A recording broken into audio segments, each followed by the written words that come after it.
it needs to be, I think, a development opportunity for your personal leadership, if you think about it. Because I think we are being, we're being trained and we go to all kind of leadership courses. I think that the last dimension about resilience, and resilience not by saying you just work hard, never give up, and then you will get there.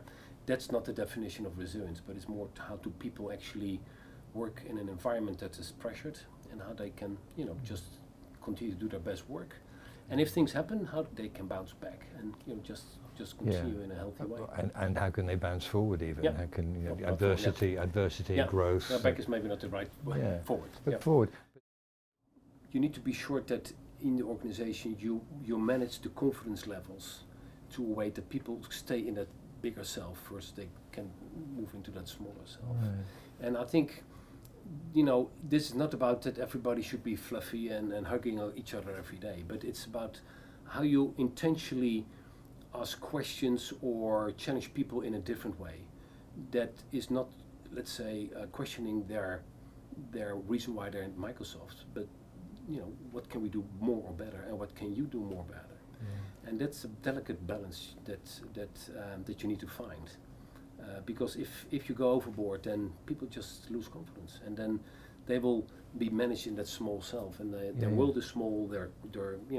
They will be locked in their own kind of trouble. Yes. And that's not going to help the future of the company.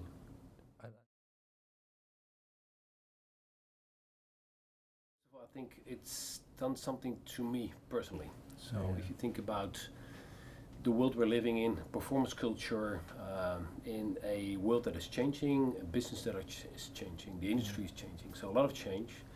With that, a lot of pressure, a lot of ambiguity. So this is about how you stay physically and mentally healthy in a business environment. The test we did was a saliva test on the cortisol. We did clearly let's say, the heart rate variability for 72 hours.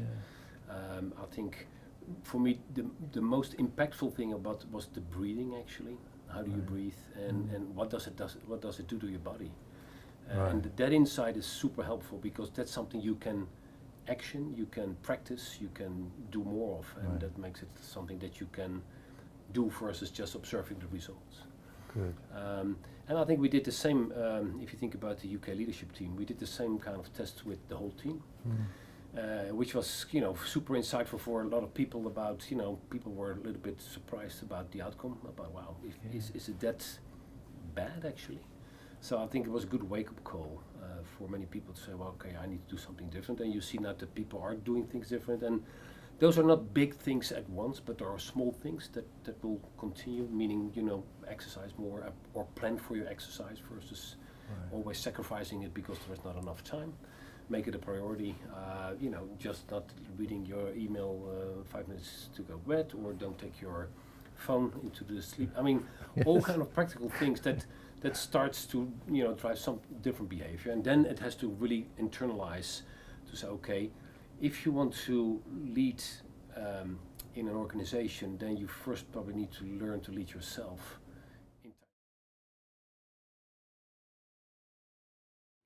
With that, I feel the notion about human connection through this exercise is much better, because at the end of the day, this exercise tells you that we think and we talk, but at the end of the day we're just humans, and that kind of system hasn't changed in the last half a million years. So that kind of fight and flight and all the things that are hitting you is something of very important. So I think with that, I think the third element is that I think resilience is something of a leadership attribute that you need to have. If you think about your own resilience, but clearly also about seeing what's happening in your organization. So do you want to have an organization which is about people?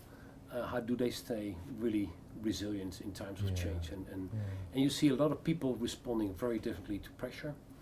Some take it easy, some take it very difficult, and doing all kind of things to compensate. And I think that's something that should be a focus area, because I think at the end of the day, if you have happy and healthy people, you will have a better business.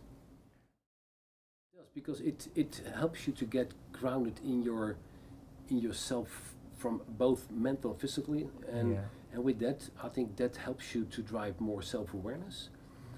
And with that, you'll have a much clearer view about what you need to do first, before you can ask others to do things differently. And so that helped a lot. And again, I don't want to let's say, hey, I have arrived somewhere.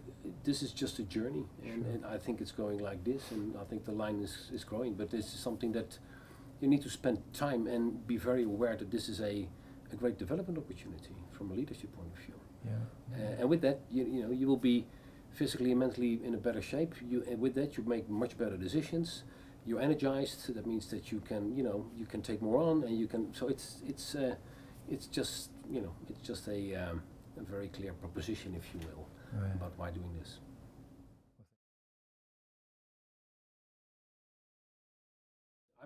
I'm actually doing a lot of exercise on the breathing, because I think that's still something I think I like to do, and I think it's helpful. I started to play the piano more and learn new pieces of music, which really forces you to think about other stuff, and that just it's just that is mindfulness. Surprising. Yeah, it is actually. It is. You're very mindful about how difficult the pieces to play, but it really it provides a balance, and you're giving energy, but by doing so you also get energy out of it, because that's how it works. So I think that balance is clearly there, and we tend to talk, or in the past we talked about work-life balance. I think that concept is more or less gone in the world we live and work in these days. So I talk about work-life integration. So with that, you need to be very clear that you're not working from 9 to 5 anymore. You actually have, 18 hours, or no, probably a little bit less, 16 hours of time during the day, and you need to be sure that in that new world work, you're not just working that 16 hours. You need to be sure that you are creating those moments of cave time. Cave time, and sometimes people feel guilty if they do that during work.